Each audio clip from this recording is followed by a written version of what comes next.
Polarizing, controversial, driven by a sense of mission to transform Jamaica into a democratic socialist society.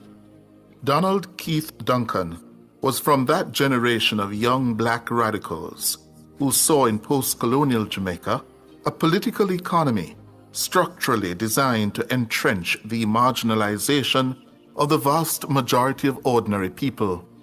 They were well educated. Duncan was a dental surgeon. He studied dentistry at McGill University in Canada. But, as it was for so many young black professionals from the lower middle class, in the decade after independence in 1962, they wanted change in Jamaica. And they wanted to work for that change in the political vehicle that was Michael Manley's reformist People's National Party. Dk Duncan's political activism started in 1966. He was 26 years old. 4 years after independence, he was appointed PNP campaign manager in Northwest St. Anne in the local elections of that year. At the time, he was a practicing dentist in Brownstown. Duncan later served as PNP campaign manager for various candidates in the 1967 and 1972 general elections.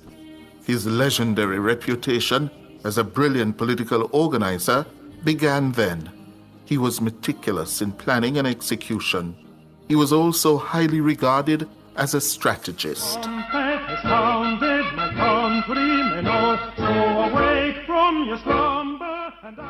The PNP won the 1972 general elections.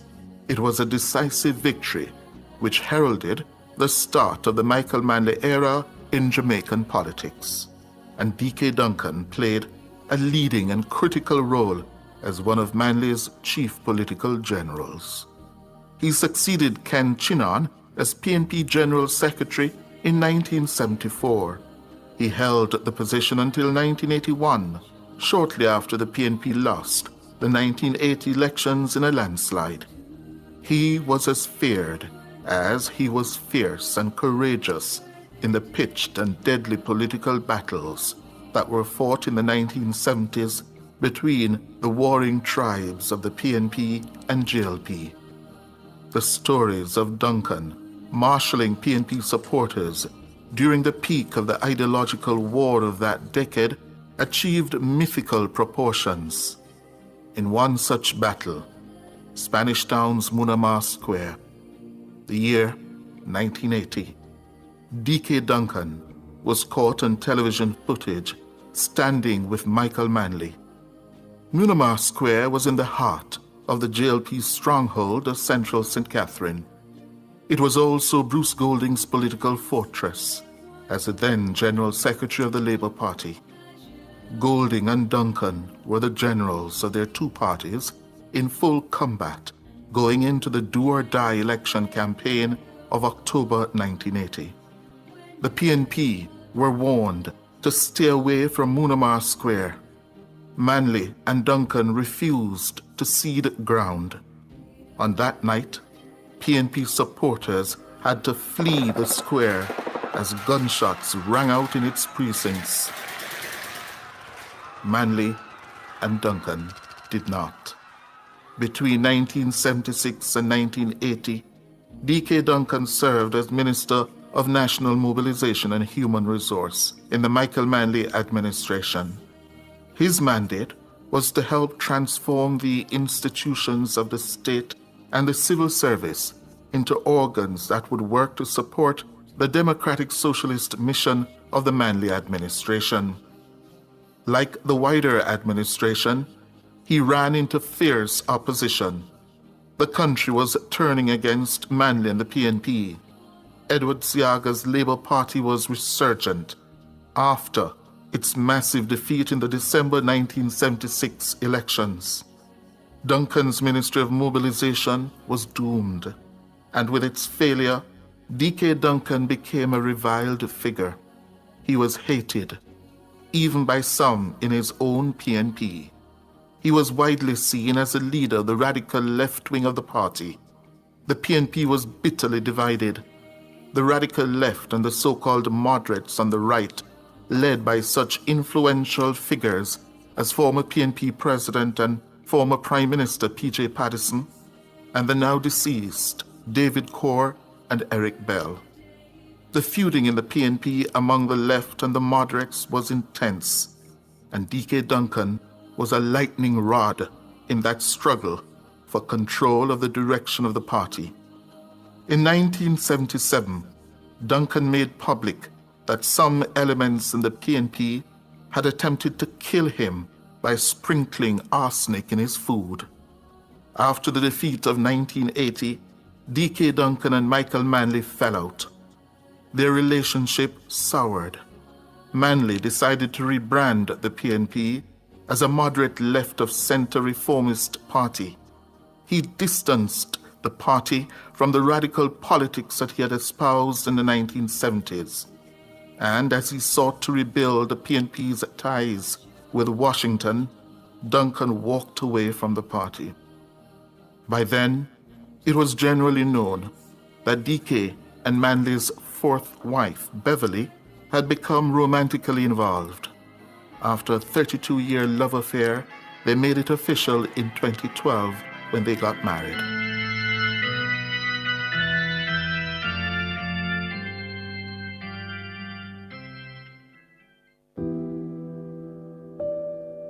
Dk Duncan resurfaced in the body politics in the 1990s. He first flirted with the so-called New Beginning movement, and then he joined his once arch-rival, Bruce Golding, in 1996. The two who had locked horns in the run-up to 1980 were now together in the National Democratic Movement. This as Jamaicans became disenchanted with the GLP and the PNP. The year before, 1995, Golding had abandoned Siaga's Labour Party to form the NDM. As the NDM floundered, Duncan returned home to the PNP. He returned to the PNP's fold in time for the September 2007 general election and won the Hanover Eastern seat. He held it for 2 terms. While as MP, Dk Duncan also served as regional chairman for the PNP's Region 6 in Western Jamaica. But his 8-year reign was challenged by MP of Hanover Western, Ian Hales, in 2015. Hales announced his intention to challenge Dr. Duncan by saying the veteran politician had overstayed his welcome. I want to say thanks to Comrade Dk Duncan. I want to say thanks to him. Nobody can diss him for true. He's my friend. But there's something in politics where make you hold on past your time. And I want to say to Comrade Duncan, I offer you tonight an olive branch to work with us here in Region 6 after next week Sunday in ensuring that whenever time the general election is called, we bust the Labour right them backside once and for all. Comrades, I say to you, at 43 years old, I don't consider it a sin as much as I consider 80-year-old a man in the PNP. So if you call me boy, if you call me man, all I'm saying is, with the delegates of Region 6 support, I am ready to take a chair at that table in the People's National Party to ensure victory for Region 6. Dr. Duncan said he will not be running against any challenger for the post of regional chairman, as any such campaign goes against the grain of the arrangement for change in the leadership of the region. In announcing his intention to step aside, Dr. Duncan said Hales lacked integrity and the ability to unite the 10 constituencies in Region 6. Over many years, the regions have developed some traditions and norms around how they approach the resolution of putting a person forward, a comrade forward, to be approved by the delegates are nominated and approved by the delegates as their chairman. It was not born out of the sky when the regional councils were first put in place. They were all put in place with this proviso for annual election.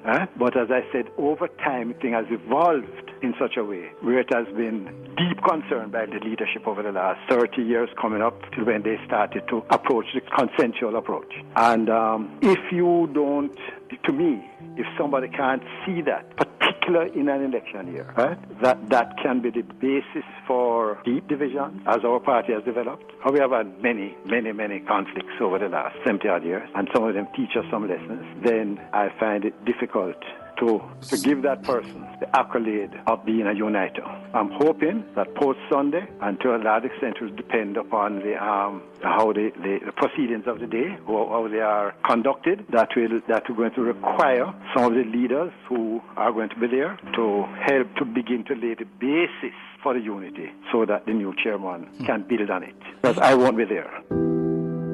Hales went on to replace Duncan. This was Duncan addressing PNP workers of Eastern Hanover at the end of August 2015. I am committed to ensure that the People's National Party as a whole,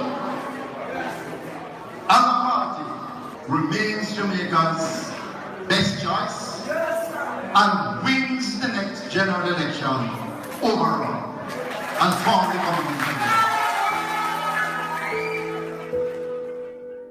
The Eastern Hanover seat went to the GLP's Dave Brown in the elections of February 2016.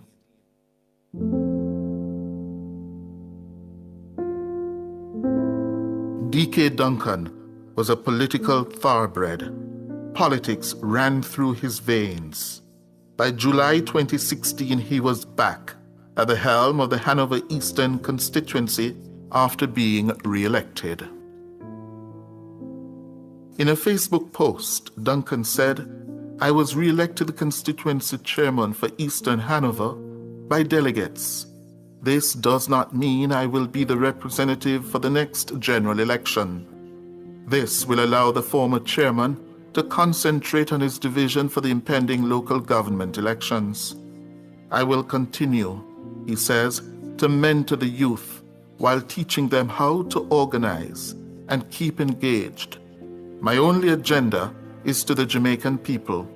I will continue my weekly meetings with the younger generation, imparting my political knowledge, and hope that they will teach other young comrades, as well as the tenets of social justice and equality of opportunity for all Jamaicans."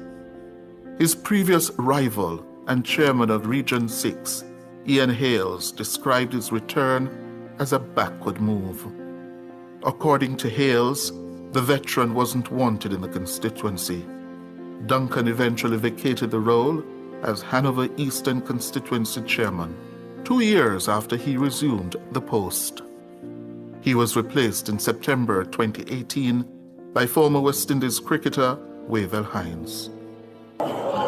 Be it resolved that this conference of the People's National Party of Eastern Hanover, held on the date,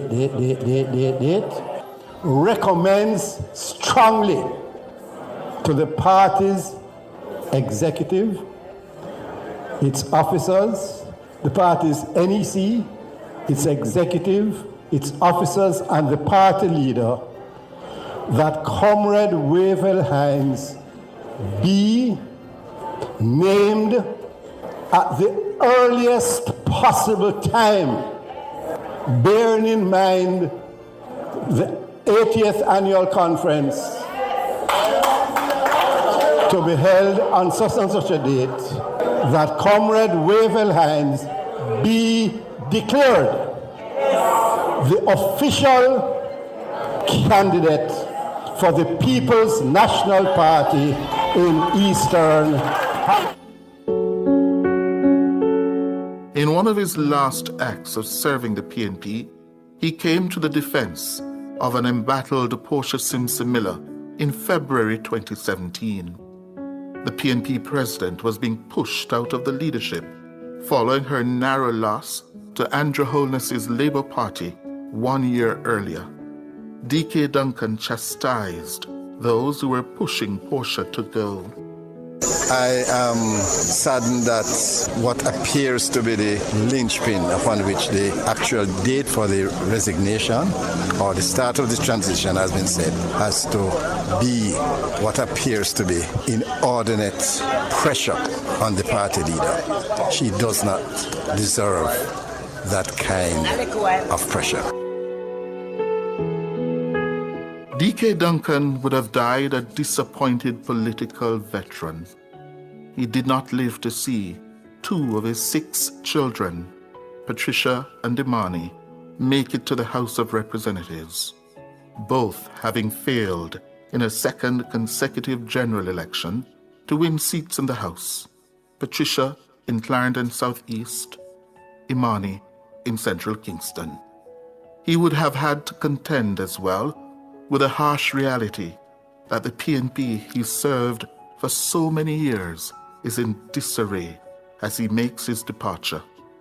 But he would have been pleased to see the success his children have made of JMMB, the financial powerhouse that they have built with the inspiration and leadership of their mom, the late Joan Duncan. Also, his son, who was named after him, Keith, is now the president of the most powerful private sector lobby group in the country, the Private Sector Organization of Jamaica, the PSOJ. The very organization that was founded in 1975 by those capitalists Duncan was fighting against to build democratic socialism in Jamaica. Led by its first president, Carlton Alexander, the PSOJ was expressly formed to defend the country's capitalist, free market economy from the threat of socialism. 45 years later, its leader is Dk Duncan's son, Keith. As Duncan puts it, the early Michael Manley era, in which he was a key player, sought to address the period gone wrong that followed independence. The people of Jamaica had very high expectations in 1962 when we got independence. Those expectations were not only not met, they were dashed by the policies and programs of the Jamaica Labour Party between 1962 and 1972. The expectations and the dashing of those expectations was manifested by the significant social unrest during some of those, like the Walter Rodney riots in 1968 as a manifestation of the Black Power movement, and Rodney, being a university lecturer at the time, was refused re-entry into Jamaica because he went away to a Black Writers Conference in Canada. Another significant issue was the Chinese riots in Jamaica during that period. That arose mainly out of the fact that in the banks in Jamaica at that point in time, no black person was employed. It was mainly the Chinese and what you would call people of a high color in those days. So those are manifestations of a period gone wrong. It was a period where in international policy, at the outset, right after independence, Prime Minister of Jamaica at the time, Alexander Bustamante, declared his foreign policy in a few words: we are with the West. And that was just a straight repudiation of anything called independence. Because at that point in time, across the world, as part of the context, there were many what you call liberation movements in Africa, all over the world, but mainly in countries that had been dispossessed and were under the policies of either Britain or France or Spain, colonial territories. In the United States in particular, there was the civil rights movement, and arising out of that, the Black Power movement. And many Jamaicans who had gone overseas returned to Jamaica and became participants in this movement. So the 60s had a lot social unrest, consistent during the period, expectations dashed everything after crashed. independence, and the entertainment industry, or songwriters during that time, and performers, the social conditions were manifested in the music itself. And one of the primary music up in those days was the song Everything Crash. Look at now, everything crash. Look at now, everything crash. We had strikes by the policemen, strikes by the teachers, strikes by the nurses, all sectors of the society. In a country which now the Prime Minister is talking about growth at 6% in the 60s, when the entire society was at odds with what was taking place.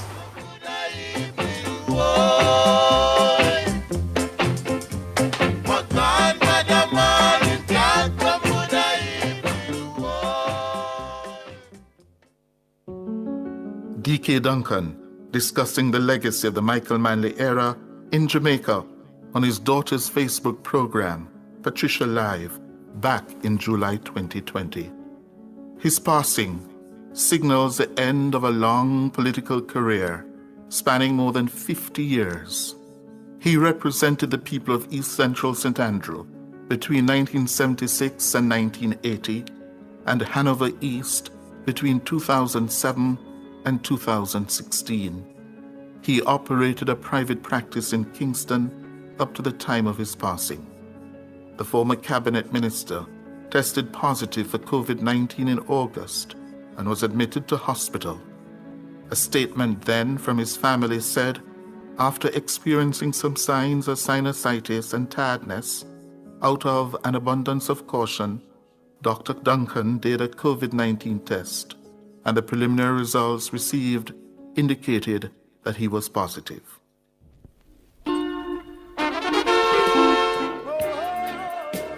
Dk Duncan was always in search of a pathway to make the lives of the masses of the Jamaican people better. Hate him or love him, he tried to make a difference in his own way. Cliff Hughes.